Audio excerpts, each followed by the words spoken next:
This is your host, Danny, and this is English Plus Podcast.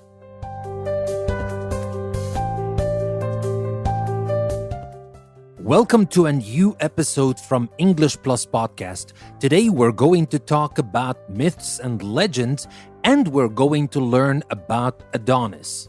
So, who was that handsome Adonis? Very famous for being so handsome that even goddesses were fighting over him. So if you want to learn more about Adonis, join me in this episode and we will learn everything there is to know about Adonis.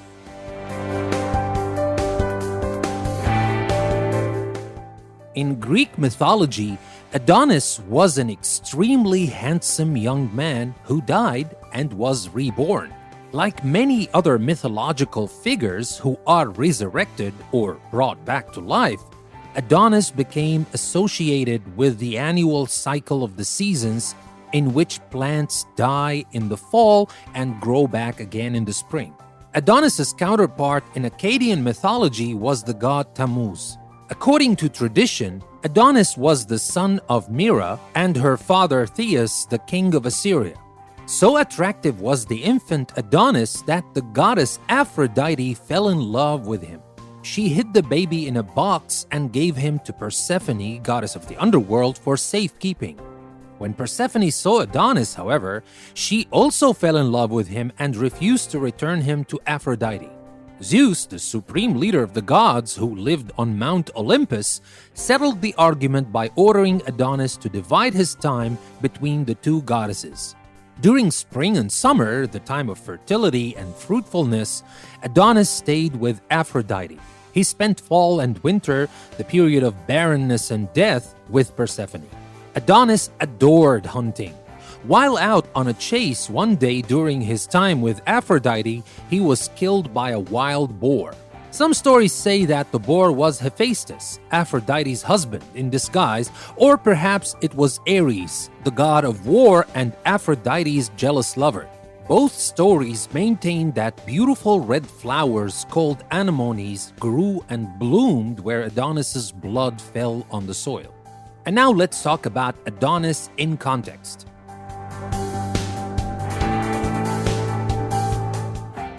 In ancient Greece, as in many ancient societies, the changing of the seasons was a mystery.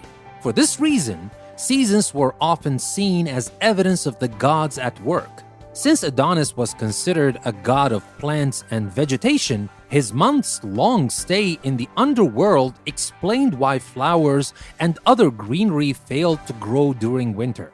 Each year in ancient Greece, Adonis worshippers, who tended to be mostly women, mourned his death by wailing and beating their breasts, and also celebrated his rebirth by planting gardens of Adonis for festivals held in his honor. As a god of vegetation, Adonis is a symbol of fertility and growth. Because he spent half of each year in the world of the living and half in the world of the dead, he is closely identified with the seasons of the year. He is also often identified with seasonal plants that sprout and die in a short period of time. The god has become a symbol of male beauty, and in modern times, a handsome young man is sometimes called an Adonis. Because of his famous beauty and rather tragic love affairs with goddesses, Adonis has been the subject of many works of art. He is often paired with Aphrodite, called Venus in Roman mythology, as in the painting Venus and Adonis, which was created around 1555 by Titian. The story of the couple is also the subject of Shakespeare's 1593 poem Venus and Adonis, as well as the John Blow opera of the same name, composed in the 1680s. While use of the term Adonis to refer to an attractive young man is common, the mythological Adonis appears only rarely in contemporary art. Adonis was featured in an episode of the animated Disney series Hercules in 1998. Now I have a question for you, also based on Adonis, but this is based on a poem by Percy B. Shelley. Now the poem Adonis by Percy B. Shelley is both a reflection of the Adonis myth and a memorial to Shelley's recently deceased friend, poet John Keats. Now, using your library, the internet, or other sources, find a copy of the poem and read it. It is a long poem, I have to warn you, but it is a beautiful poem. If you like poetry, definitely go ahead and read it. Now, my question is, how is Adonis portrayed in the poem? Do you think the poem tells the same story as the Greek myth, or is it different?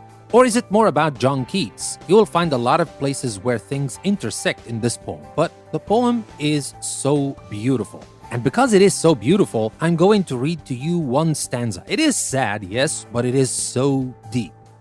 This is stanza number 39 from the long poem. Peace, peace, he is not dead. He doth not sleep, he hath awakened from the dream of life. It is we who lost in stormy visions keep with phantoms and unprofitable strife, and in mad trance strike with our spirit's knife invulnerable nothings. We decay like corpses in a charnel, fear and grief convulse us and consume us day by day, and cold hopes swarm like worms within our living clay. Well, I hope you like the poem as much as I do. But anyway, I love poetry. You don't have to love poetry, you just have to appreciate its beauty. Anyway, that was about Adonis. That is the story of this handsome character from Greek mythology. And as I told you, you can also find him in Roman mythology. And that brings me to the end of our episode for today, Myths and Legends from English Plus Podcast. Thank you very much for listening. This is your host, Danny. I will see you next time.